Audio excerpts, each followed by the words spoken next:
Pa generalno položaj u kojem se nalaze novinari u Republici Srpskoj prije svega, jer evo ja govorim sa stanovišta novinara u Republici Srpskoj,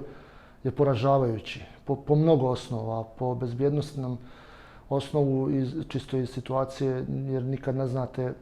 kako ćete se probuditi i ko će vam zamjeriti nešto što pišete. Vidimo da su generatori napada na novinare, uglavnom doduše verbalnih, ali koji, evo, znalo se desiti, prerastaju u fizičke, su najmoćniji ljudi u ovoj zemlji, da su novinari optuživani za sve i svašta, da su ostali nekako najveći, uslovno rečeno, neprijatelj političara, jer vidimo da vlast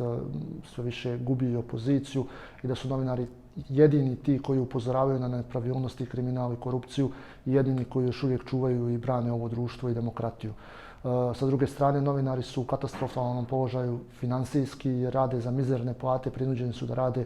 više poslova odjednom, što s druge strane doprinosi tome da kvalitet njihovog rada logično opada, da se ne mogu posvetiti jednom poslu kako treba, da nemaju privatni život.